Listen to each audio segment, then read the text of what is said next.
मछरी के मुड़ा हमार बुढ़ावा जीजा खाती हमार जीजा कहे न कि ए साली जवन तू मछरी के मुड़ा छान के देलू खाए खाती के आहा हमार जीजा बूढ़ हम का से हो मछरी जब मन करी खाए के तब हमार जीजा वृद्धा पेंशन उठई है 1100 रुपया गाड़ी धरिया हमरा के चल यहाँ दीदिया तो मुँह गल जीजा बनाता आए तन हमारे से भेंट मुलाकात करे खातिर मुँह जइया हमार जीजा के पूछे वाला रही साली के हो यही से तो अपना जीजा के बड़का मुड़ा वाली मछरी लियाई ना कि हमार जीजा जी खुश हो जइया। मछरी बनाओ तनी का कोई आवता का राउल बुढ़ावा जीजा कनिया ई मम्मी जी को बात कही इजरा जीजा हम ना बुढ़वा मछरी खाए खातिर टपक याद एक कनिया देखो हमार जीजा ये से आवे ना पतो बाड़ी से दुगो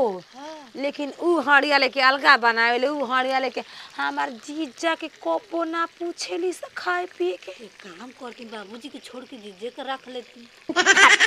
तू मजाक का कर दल कनिया देखो बूढ़ बना एगो टांग शमशान घाट पर एगो टांग घरे बाटे कनिया के कनिया बुरा मत माना हमार जीजा खा लिया ना त खा लिया एगो दुगो पीस जी मम्मी जी बिल्कुल सुना ना हमार जीजा के ना मछरी भात आ सलाद बड़ा पसंद है। मम्मी जी को बात कही लागेला ना उहा के रकट रही ना कोनो चीज खा तबे मुंह लेके ए बनैले बड़ी साली बनैले बड़ी ए कनिया हमार जीजा अपना से नया में ना हम फोन करी ना ए जीजा 1 महीना बीत गल 2 महीना बीत गल आई 2 महीना कहाँ जी मम्मी जी अभी चढ़ते जोरिए तो आई रहे हैं अंडा बनैले रहने देसी अंडा बा ठंडा पड़त रहे तो जाए द जानते बड़ जिंदगी के कोनो ठीक बा देखो राम भावना जमाने रहल आ लाग गल एक दिन ठोकर टप दे मुंह गल हमार जीजा करता कमाई कइले रहल का करे मजे ना करी कब कहिए जन उन पथुरियन के मुंह अपन तब जान जैसन तब तार खिचड़ी समझ ल हम जा सलाद काटा तो सलाद काट मम्मी बड़ी देख जरन पत्तू बड़ी देख जरन बताव हमार जीजा बाना हो क्योंकि जवान जीजा रहे न आदमी खियावेला हमार बूढ़ जीजा बान त अपन बूढ़े जीजा के न खियाई लगता इनकर कमाई खियातन जब तक जियतनी तब तक हमार जीजा मछली के मुड़ा खाए खातिर हमारे के हैं तार कलेजा पर सांप लोटो और चाहे जर देख के आहा बड़का मुड़ा जीजा के दांत ना रहते ऐसे तो अपन दांत लगवा देनी 10,000 रुपया दे के दांत रही तबे ना चिचोर खाई हाँ कुछ कहो हमार साली इतना दुलरुआ है ना बड़ा हमरा के न मानेली कोही हितई में सरवा जाए ना मने ना लागेला आ साली गाँव में आई ना तो बड़ा मन लागेला बड़ा मैसैना लागेला ना चला बड़ा गाड़ियों घोड़ा ना ई रास्ता में ना बड़ा कम चलत है ऐसा लागत है ना रास्ता खराब हो गया एक वजह से का कोनो बा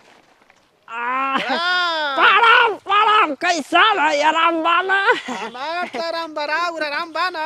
हाँ हाँ आराम में बा बड़ा ये घरी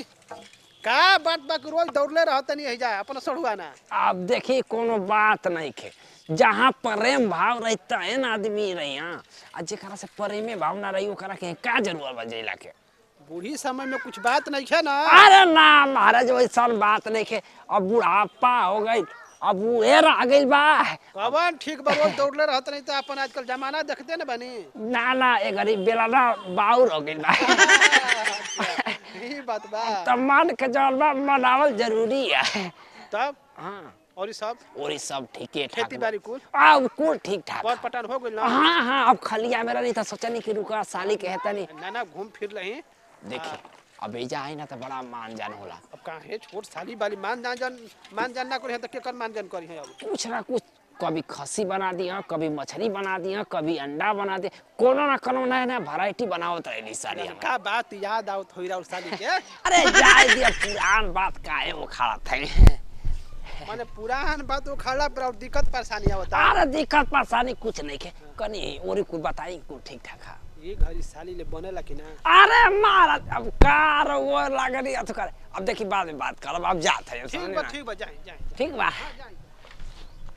हो ना खूब कुटकी लेता ना बड़ा छाट के चलो साली इंतजार कर। मछरी छान के लागत जुड़ा जाई न तब हमार जीजा जियाई। असही मुंह में दांत ना हो आय लगावल दांत असही डॉक्टर कहले के तेज कुछ खाए न दिया जाए न तो छछन जइया टूट जी दांत कुछ हो जाई। जीजा हमार कब्बो ले आई लेकिन ई मछरी हमार जीजे खई ह काहे से कि ये मछरी हमार जीजा के पसंद हटे। आहा कितना टेस्टी छानी ना हम मछरी हमके खुद पता चलेला। मौसा रे भाई कर लागत नहीं जीजा जी। फला दूधे खूब आशीर्वाद देला तू मौसा। बेग काहे खाती अरे बाप रे बाप जीजा जी टंगाई ना भाई तेरा से दे रुक रे रुक रुक हाय कुल लेके आइलो हम मौसी आइलो ही नहीं खेला कुल सूटकेस लेके अरे इमे साड़ी अरे न ते तोर मौसी मर गइल त मौसी कहाँ से आई बताऊ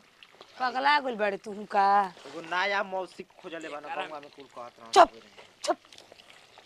तारा लागत था जे तन आई पानी माई खाती साड़ी वाह चीनी या पानी लिया हमार जीजा खाती मछली ले पानी पियावो। आ जोरे ए जीजा जी कहाँ रुआ इतना लेट कर देनी है। आपके लिए अरे चश्मा लगा के हैंडसम लागिला फिल्म के हीरोइन से न कम लागिला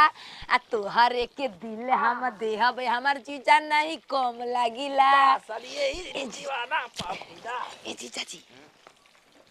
देखी जीजा जी कैसा लगता हमारा चश्मा ठीक लागत था ठीक लगता है ना? कनी हो सुके शाम में ना लबड़ वाला चूड़ी लेके जो पगला गल बका बूढ़ा पसंद में ए जीजा जवानी में दीदी मर गइल अब का उ सब पहनावे के शौक पूरा ना भइल। यही से साली तोहरे पर शौक पूरा करे। सुनी जीजा कोनो बात नहीं खे दीदी ना मर गइल जी आपके साली अभी जिंदा बिया हां खाइली अपने हाथे रहो। अरे हमरा रहते रहो अपना हाथ से खाइम जी पतोहिया नहीं खी ना घरवा में बिया तिले खिया न त देख ली ना तो करे जा सांप लुटनी की जीजा के अपना हाथे खिया तनी। अरे ठूसी ठूसी ये हमारे बुढ़वा जीजा ठूसी ठूसी ठूसी ये हमारे बुढ़वा जीजा ठूसी कबो मिलल नहीं के मछरी खूबे ठूसी। हैं? तोहरो काम खिया ए जीजा जी पहले रवा खाइए कर बाद हम खाई। खुशी खुशी अरे इसके और प्यार का मजा लीजिए इसके और प्यार का मजा लीजिए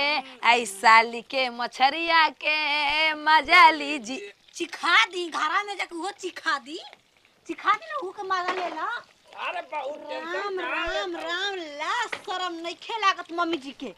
आए कि नाती पुता वाला हो गई तब ये के ये हाल बाटे। अरे तनी कजी? हंसी मजाक ना हो सकता का मची हंसी मजाक जी उमर आइला ना जवान आदमी रे ना तौने पर निक लागे देखा कौनी है बूढ़ हो की चाहे जवान जीजा सर के रिश्ता जौन रहेला मजाक और उहे रहेला। तो बुलेट किन ली ठठरैले लेके बुलेट पे साली के चल जाई रहुआ। बुलेट का तनी थार पर साली के बैठा दे ये तना में पावर 1 बीघा सारा कोना वाला बेचम ना तो तुरंत थार पकवा दे। चीनी या पानी लिया बा हम ले तोर बहू का बहु बहु कइले बानी बुढ़िया का तक घुमैलो के अपना मुंह गइल बेचारी। त का हो गइल दीदिया घूमे चाहे हम घूमे बतिया बराबर है ना बाटे का जीजा जी त का हो जाई। अरे गंगा घरवा तना मरते बाप पूरा इतई में तना मारा आता बाय जीजा जी चुप रही रवा हमारी ना जी कट ये करे जो पानी ले चीनी ले जो ये मछली हमार जीजा खाती है। देखा स्पंज मंगवा दी पानी पिए खाती चीनी काहे खाती। ये कौन ठीक कदर मार जीजा का दांत लगावल आसपंजवा दबाइया टप देना अंदर घुस जाई टुक देना। ए जीजा जी रवा मछली खाई हमरा के स्पंज लेके आतनी मुनवा के दुकान पर ले आय धरी। हो राम राम हमार जीजा हमरा खातिर जान देवे कहू ना बुढ़िया के काया ना छछनाइला के एगो दे दी। ये जे खाई हम दोनों के स्पंज लेके आतन रवा काजी बाबूजी ई बताओ तार माई बाबू ये लूट सिखला कोई मेहमान घरे हो तो चपर चपर मुंह चलावे लगा रोमो ये खुला पर माई बाप सिकरिया का कि जहे मन तो मुंह उठा के चल देवे के आय ई का कहतल ओए कनिया जैसा सोचले रही कि हमर साली के बहू मिली वैसा ना न मिलल। ये देखी बाबूजी रउआ जीजा जी तो जीजा जी ने बन करे फतार नत बनी रउआ देखा पहिला नंबर देख रहुआ आए ना हमरा खुशी होला चल बाबूजी आओ तनी कोनो बात नहीं देख रहुआ आ के जन चुगलई जन करे न छिन रही हमरा निक ना लागेला साली हइये है आधा हक हइये त का तो ले जाके घरा में सुत रही साली आधा हक बटले बैठ इतना जीव चलावा तनी बहू अब का हम तो देखी बाबूजी अगर हम जुबान ना चलाए ना तो मम्मी जी हमारा हाथ से निकल जाए बताई तो मम्मी के तारा लेके भाग जाई भाम अब जवानी में ना लेके भगता बुढ़ौती में ये करम रह गेल बा हमरा जानत नहीं आदमी होके चाहे मेहरानू होके 2 बार जवान होली सन एगो जवानी में एगो बुढ़ापा में तो रउआ बुढ़ापा में जवान हो गइल बानी डार्लिंग आय का होल रानी मामा जी ना और माई संगे आशिकी वाला काम करत ये रे त 12 फुट जी मुहावा अबे जीजा साली हइया हम हंसी मजाक कले का हो अरे बाप रे बाप आ जब हम अपन दीदिया के मर्दा संगे करी ना हंसी मजाक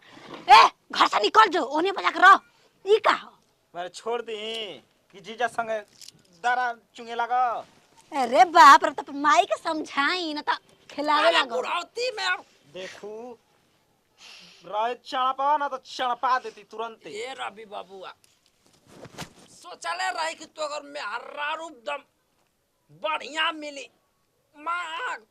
का हमसे कहवा होता माँ चपरिया दिमाग की हालत ठीक ना हो खराब हो पाका संगे घर में कालिया तैयार जी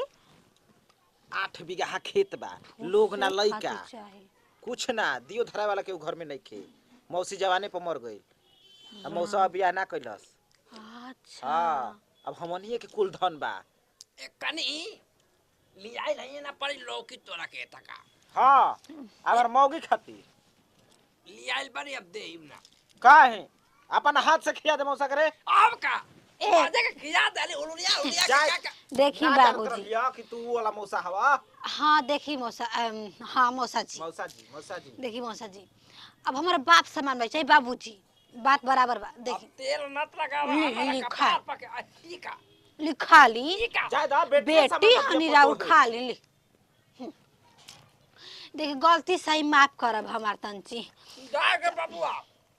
तोर मुंह देख के हम शांति हो गया तो हमर भीतर चला करिया चला ज्यादा। अपन भाईन के लइकन के कुछ मत लिखे सीखे मत तू ऐसे को बारे हमारे हाँ यही जो तो हम मानदार में कह देना कि हमार जे भी बाप परिवार हुए खुशी तेल गरम कर हम्म अब मौसा के हम डांड मल देतनी लेवे के बा माल तो का करबो हाँ हाँ तो जरूर बड़ी बनावे के बाद धन कनी रवि बाबूआ हाँ तो यार आओ वही से माई तन की बतिया ले ले अच्छा अच्छा बोला मौसा कनी लाल परी के व्यस्त बा कइले रहे दम तनी बा बा ए बाबूजी हटे तो बाबूजी हम मारबा चल दुआर पर आवा द्वार पर आवा तनी राव बैठी ना हम तनी सीरा बना के लिया तनी रवा खाती अबे सिरा वाला ना मौसा चल हो कि खा ढेर खा लेलन तरी के खाड़ करावे के पड़ला चल या दादा वो ला चल जाए जाए घाटी तो मांगब औरी मन करे तो ले जाइम जी बाबूजी